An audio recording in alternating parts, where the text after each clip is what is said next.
Hello class पुणी थरे गोटे नुआ भिडियो को पिला माने समस्त को स्वागत जनाऊँगी। वर्तमान डिस्कसन करिया पिला माने नवम श्रेणी जीव विज्ञान प्रथम अध्याय जोड़ा कि जैव विविधता निश्चित रूप से जो पिला माने निश्चित रूप से चैनल रे नुआ अछंती से माने सांग मान सहित मध्य टिके शेयर करनब। तो आशा करुच्ची पिला माने आजिर जैव विज्ञान तुमर अच्छी जो जीव विज्ञान निश्चित रूप से 1 नंबर जोड़ा कि प्रथम अध्याय आम डिस्कसन करवा संपूर्ण रूपे कार मध्य डाउट आउ रहिबो नाही।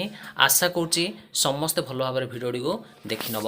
तो पिला माने निश्चित रूप से तुमे मैंने कौन कर समस्ते भल भाव भिडियोटी देखि नहीं समस्ते डाउट क्लीयर हो निश्चित रूप से डिटेल आम बुझी नेबा गोटे गोटे।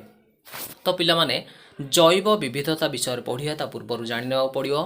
तो जैव विविधतार अर्थ कौन तो निश्चित रूप से समस्ते ध्यान सहित शुणी नब। तो निश्चित रूप से जैवर अर्थ हूँ पिला माने जीव माने एवं विविधता जदि कहवा भिन्नता को आम बुझा।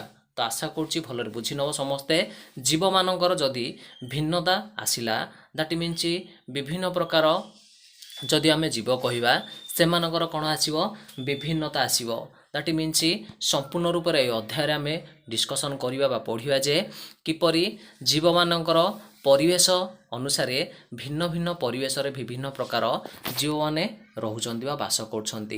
तो आसवा हारी बही भर कौन देती पिला माने निश्चित से देती परिवेश तुम्हें जब देखि विभिन्न प्रकार कौन हो जीव मान को अनुध्यान कर सामंजस्य अथवा विविधता रही निश्चित रूप से जदि आम कहवा जदि जीव हो पारे कि से प्राणी हो पारे जेकोसी उद्भिद हो पारे जड़े अन्य जन ठारू विभिन्न प्रकार भिन्नता आम देखिपर जेपरी आम कौन करवा उदाहरण स्वरूप नहीं पार जे तुम सांगंकर उच्चता तुम सहित सामान कि तुम दुहींकर नाकर गठन सामान कि एवं तुमर हाथर पापुलीर आकार दुई सांगंकर सामान कि जदि आम कहवा बा तुलना करवा निश्चित रूप से एठी आम बुझा जे कौन सी प्राणी हो कि उद्भिद हो निश्चित रूप से तार शारीरिक गठन हो पारे किंबा जेकोसी कौन हो पारे अंग प्रत्यंग हो पारे निश्चित रूप से एठी आमर भिन्नता आसीबो। कारण हूँ पिला माने निश्चित प्रत्येक जीवर निर्दिष्ट गोटे प्रकार कौन थाए ना गठन होता है।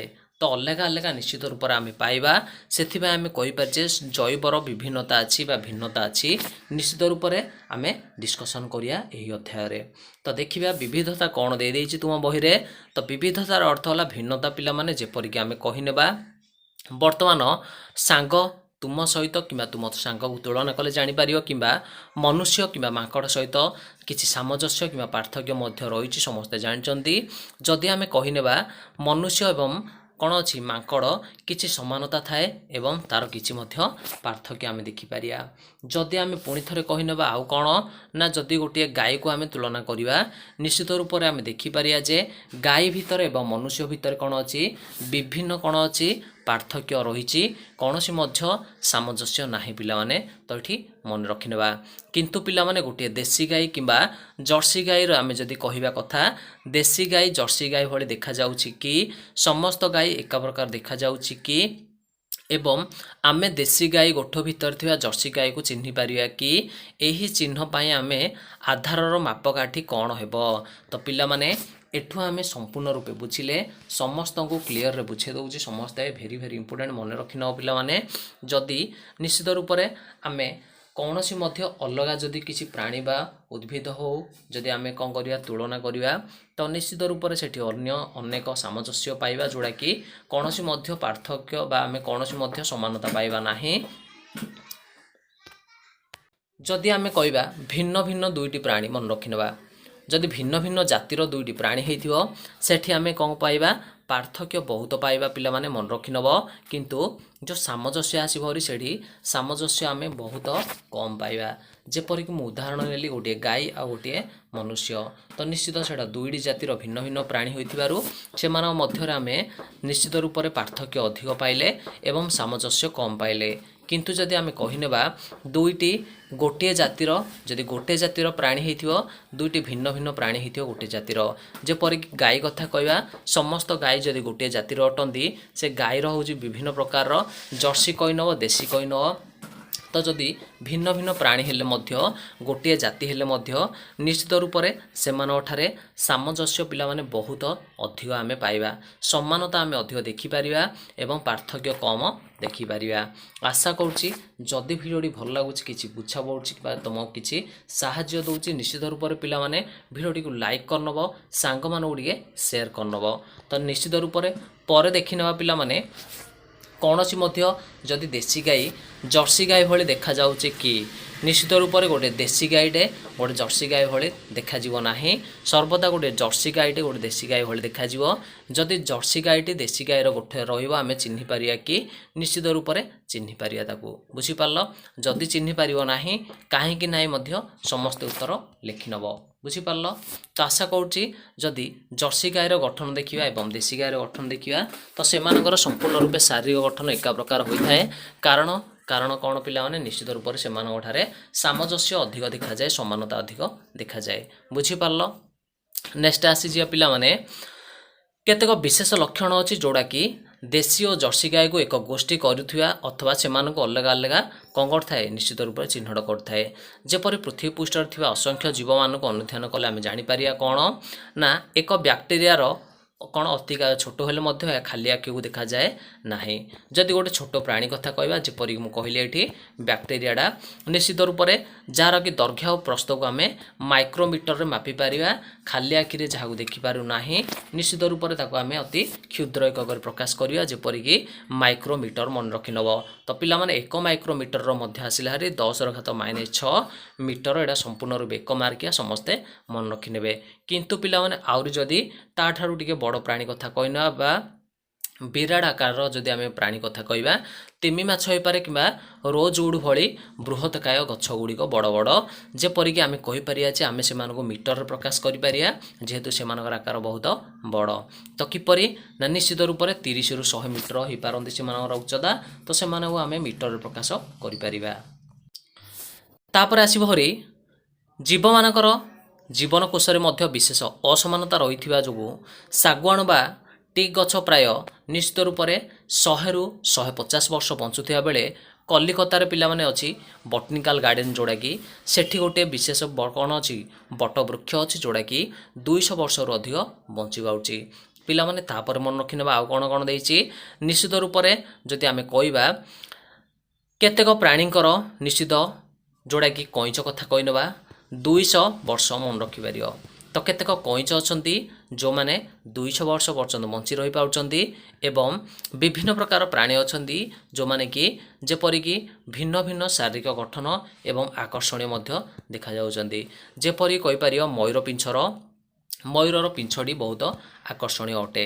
तापर आसले हर पिला माने एठी जहाँ जहाँ मुख्य पॉइंट अच्छी समस्त प्रोवाइड कर दउची डीपली बुझे दउची समस्ते का बही पढ़िया पड़ो ना गोटे थर संपूर्ण रूपे समस्ते भिडियोटी देखि न पिला माने। पर आसीजा कौन देछि ना देख केउ फूलर रंग लाल तो कहार हलदिया तो कहार बाइगणी किंतु प्रजापति मानक सहित फूलर बगीचाटी बेले बेले एक इंद्रधनुर विस्मित सृष्टि करुच्ची।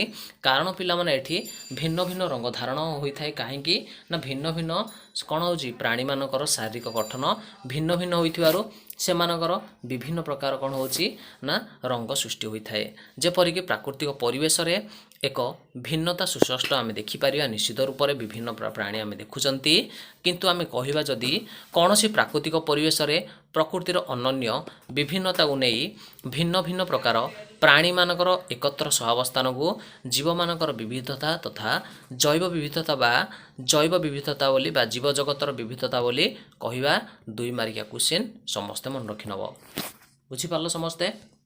तो जैव विविधता बेले कौन निश्चित रूप से जैव विविधतार अर्थ है पिला माने गोटे परिवेश रे जेतिक समस्त प्राणी आ उद्भिद रोथे से मध्य थिबा निश्चित रूप से जो परस्पर सहावस्थान मन रखा से भितर विभिन्नता देखागले मध्य से माने गोटे स्थान रे मिलीमिशी बा एकाठी बास करने को निश्चित रूप से आम कहवा जैव विविधता कहीपर।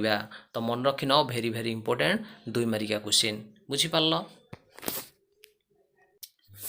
नेक्स्ट पिला माने आसी हरी पृथ्वीर प्रत्येक जदि आम प्राकृतिक जदि कहवा जोड़ा कि विभिन्न प्रकार पहाड़ हो पारे नदी हो पारे झरणा हो पारे विभिन्न प्रकार कौन हो पारे ନା ଅଞ୍ଚଳ ହୋଇପାରେ। ଯଦି କହିବା ପ୍ରାକୃତିକ ପରିବେଶ କଥା ନିଶ୍ଚିତ ରୂପରେ ଆମେ ବୁଝିବା ଯେ କ'ଣ ପ୍ରତ୍ୟେକ ପ୍ରାକୃତିକ ପରିବେଶ ଅନ୍ୟ ଏକ ପ୍ରାକୃତିକ ପରିବେଶ ଠାରୁ ନିଶ୍ଚିତ ରୂପରେ ସମ୍ପୂର୍ଣ୍ଣ ଭିନ୍ନ ଅଟେ। ସେହିପରି ଆମେ କହିପାରିବା ପୃଥିବୀର ସମସ୍ତ ପ୍ରାକୃତିକ ପରିବେଶକୁ ଏକାଠି ଯଦି ଆମେ ବିଚାର କଲେ ବିଭିନ୍ନ ପ୍ରକାର ଜୀବମାନଙ୍କର ବିବିଧତା ଆମେ ଦେଖିପାରିବା। ତ ସେ କହିଛି କ'ଣ ଯେଉଁ ଜୈବ ବିବିଧତା ବା ଶ୍ରେଣୀ ବିବିଧତା ଦେଖାଯାଇଛି ତାହା ପ୍ରକୃତରେ କି କ'ଣ ହେଉଛି କୋଟି କୋଟି ବର୍ଷର କ'ଣ ହୋଇଛି ପରିବର୍ତ୍ତନରେ ସୃଷ୍ଟି। ତ ମନେ ରଖିନେବା ସେ କହୁଛି କ'ଣ ଯେପରିକି ପ୍ରାକୃତିକ ପରିବେଶର ଜୈବ କ'ଣ ବିବର୍ତ୍ତନ ଦେଖାଯାଉଛି ପରିଲକ୍ଷିତ କିଛି ହେଉଛି ବା କିଛି ପରିବର୍ତ୍ତନ ଯଦି କିଛି ଦେଖାଯିବ ପୃଥିବୀ ପୃଷ୍ଠରେ ଅନେକ ବର୍ଷ ତଳେ ଜୀବର କ'ଣ ହେଉଛି ନା ବିଭିନ୍ନ ପ୍ରକାର ଜାତି ଯେପରି ରହୁଥିଲେ ବର୍ତ୍ତମାନ ସେମାନେ ଆଉ ଦେଖାଯାଉ ନାହାନ୍ତି, ଯେଉଁଟାକି ଆମେ କହିପାରିବା ପିଲାମାନେ ସେମାନଙ୍କୁ ବିଲୁପ୍ତ। ତ ନିଶ୍ଚିତ ରୂପରେ ଏଠି ସମସ୍ତେ ମନେ ରଖିନେବ ଯଦି ପ୍ରାକୃତିକ ପରିବେଶର କ'ଣ ହେଉଛି ନା ଭିନ୍ନ ଭିନ୍ନ ପ୍ରାଣୀ ବାସ କରିବାର ଦେଖାଯାଉଛନ୍ତି କାହିଁକି ଯେହେତୁ ବିଭିନ୍ନ ପ୍ରକାର ପରିବେଶରେ ଭିନ୍ନ ଭିନ୍ନ ପ୍ରାଣୀମାନେ କ'ଣ କରୁଛନ୍ତି ବାସ କରୁଛନ୍ତି। ତେଣୁ ଆମେ କହିପାରିବା ଯେ ବିଭିନ୍ନ ପ୍ରକାର ବିବିଧତା ଆମେ ଦେଖିବାକୁ ମିଳୁଛି। ବର୍ତ୍ତମାନ ପୃଥିବୀରେ 15 ଲକ୍ଷରୁ ଅଧିକ ଜାତିର ଜୀବ ଥିବାର ଆମେ ଅନୁମାନ କରୁଛନ୍ତି। ଏକ ମାର୍କିଆ କ୍ୱେଶ୍ଚିନ୍ ମନେ ରଖିନେବ ସମସ୍ତେ, ବୁଝିପାରିଲ। ନେକ୍ସଟ ପିଲାମାନେ ଯଦି ଆମେ ଆସିବା ହାରି କ'ଣ ଦେଇଛି ନା ସେ ଦେଇଛି କ'ଣ ବିଭିନ୍ନ ପ୍ରକାର ଜୀବମାନଙ୍କର ସମ୍ବନ୍ଧରେ ଅଧିକ ତଥ୍ୟ ଆମେ ଯଦି ଜାଣିବାକୁ ଚାହିଁବା ବା କେଉଁ ଅଞ୍ଚଳରେ କେଉଁ ପ୍ରାକୃତିକ ପରିବେଶରେ କେଉଁ ପ୍ରକାର ପ୍ରାଣୀ ବାସ କରୁଛନ୍ତି କିମ୍ବା ସେ ପ୍ରାଣୀମାନଙ୍କର ଶାରୀରିକ ଗଠନ କିପରି, ସେମାନଙ୍କ କ'ଣ ଖାଦ୍ୟ ଖାଉଛନ୍ତି, ପୋଷଣ କ'ଣ, ସେମାନଙ୍କର ରହିବା ପ୍ରକୃତି କ'ଣ, କେଉଁଠାରେ ରହୁଛନ୍ତି, ଯଦି ଆମେ ସେମାନଙ୍କ ବିଷୟରେ ଅଧିକ ତଥ୍ୟ ଜାଣିବାକୁ ପଡ଼ିବ ତ ସେମାନଙ୍କ ମଧ୍ୟରେ ଥିବା ସାମଞ୍ଜସ୍ୟ ଓ ପାର୍ଥକ୍ୟକୁ ବିଚାର କରି ଶ୍ରେଣୀ ବିଭାଗ କରାଯିବ। ମନେ ରଖିବା ସାମଞ୍ଜସ୍ୟ ମାନେ ସେମାନଙ୍କର କ'ଣ କ'ଣ ସମାନ ଅଛି ଏବଂ ପାର୍ଥକ୍ୟ ମାନେ ସେମାନଙ୍କର କ'ଣ କ'ଣ ନିଶ୍ଚିତ ରୂପରେ ଅଲଗା ଆମେ ଦେଖିପାରିବା, ବୁଝିପାରିଲ।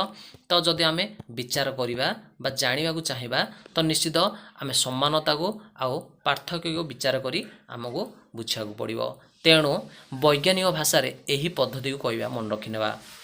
ତ ବୈଜ୍ଞାନିକ ଭାଷାରେ ଯଦି ଆମେ ସମାନତା କିମ୍ବା ପାର୍ଥକ୍ୟ ଯଦି କରି ଶ୍ରେଣୀ ବିଭାଗ କରିବା ପଦ୍ଧତିକୁ ଆମେ କହିବା ପିଲାମାନେ ଟାକ୍ସୋନୋମି ମନେ ରଖିନେବା। ହେଲା କି ଟାକ୍ସୋ ମନେ ରଖିବା